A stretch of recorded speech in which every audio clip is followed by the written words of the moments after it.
9 etiquette rules we're constantly breaking. Why would a modern person need to be aware of etiquette rules? Our lives are fast, and we eat on the go, stay in our PJs all day, and drink tea and coffee from paper cups.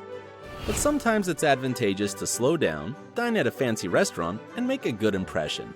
Being polite and looking good never go out of fashion.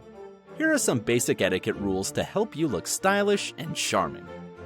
Number 9. Greetings. A proper greeting is vital. First impressions are based on this, which is why it's good to be equipped with a couple of rules. You should shake someone's hand quickly without holding it for too long or pulling it toward you. Don't use a crushing grip, but be firm. You have to respect your companion's personal space. Patting someone on the shoulder, even if you know the person well, is considered to be tacky. When greeting a woman, a man can bow slightly.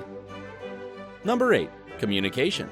Punctuality is a must. You should arrive at meetings on time or slightly early. If you are gonna be late, call ahead and apologize. If you find it hard to be punctual, learn some tricks to avoid being late. For example, prepare everything you'll need to take with you in advance and put these items in a specific place.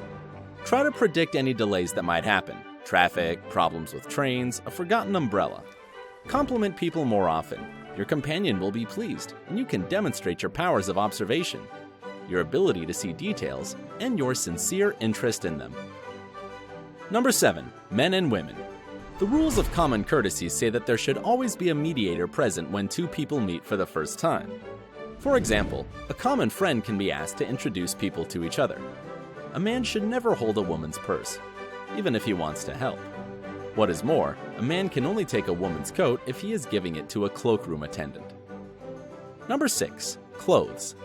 The right clothes can boost your confidence and make a good impression on others. But this doesn't mean you have to buy expensive clothing. For a man, it's very important to always have perfectly clean shoes and a well-fitting jacket. Don't buy clothes with imperfect shoulders. Shoulder seams shouldn't go beyond your shoulders. All parts of a suit should be the same style and in the correct size. You should also consider the fit of a suit. Thinner men should opt for slim-fitted suits, while men with an average or full build should choose a classic fit. A jacket sleeve should cover your wrist, but it shouldn't cover the lower joint of your thumb. Ideally, it should end half an inch above the shirt cuff. Pay attention to the suit venting. There are 3 types: center vented, double vented, and ventless. If you have an athletic build, you can go for a ventless suit. Otherwise, the 2 other styles will fit you better.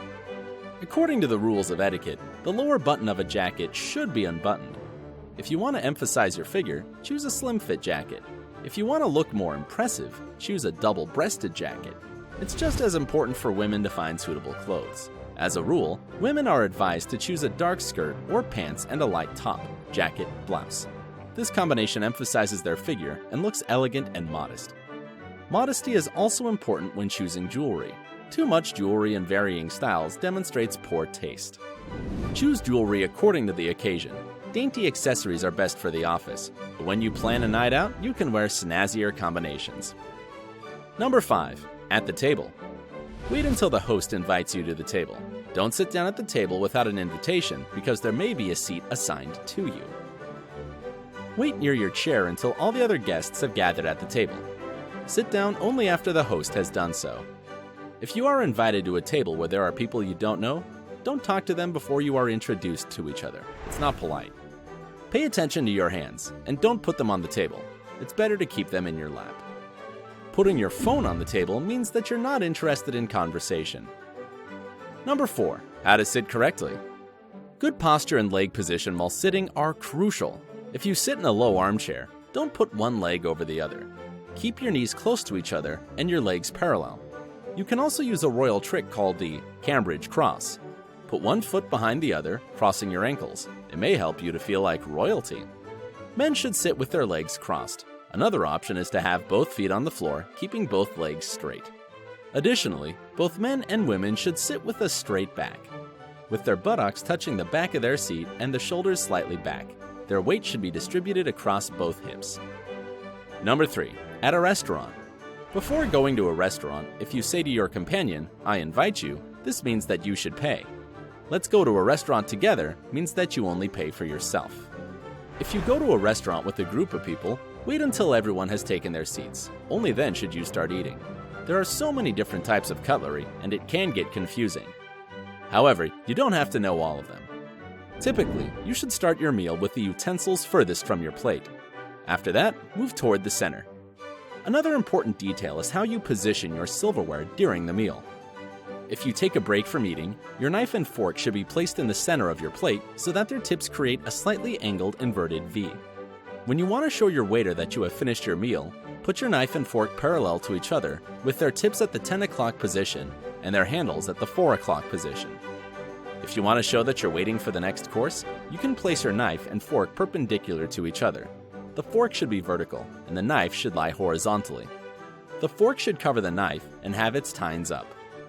If you want to show that you like your food a lot, put your knife and your fork parallel to each other with their handles in the 9 o'clock position and their tips in the 3 o'clock position. If the meal wasn't to your liking, position your knive's blades between your fork's tines. This construction should look like a V. Number 2, pouring and drinking. For women, it's important to make sure that your lipstick doesn't leave a mark on your glass. Dry your lips with a tissue before drinking. Every person at the table should pour their own drink. A man should offer drinks to a woman first. Don't pour too much, and definitely don't overfill wine glasses so as not to spill your drink. Number 1, the most important rules for drinking tea.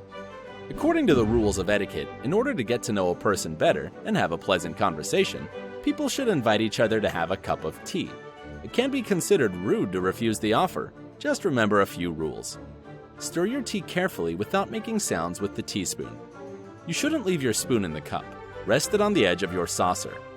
You should also never leave the spoon on top of the saucer.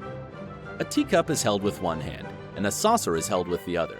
It's impolite to hold a cup with two hands and leave the saucer on the table. Never add milk before the tea has been poured. Put sugar in your cup after you have added milk. Are you familiar with these rules of etiquette?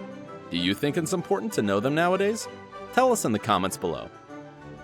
Don't forget to click subscribe to stay on the bright side of life.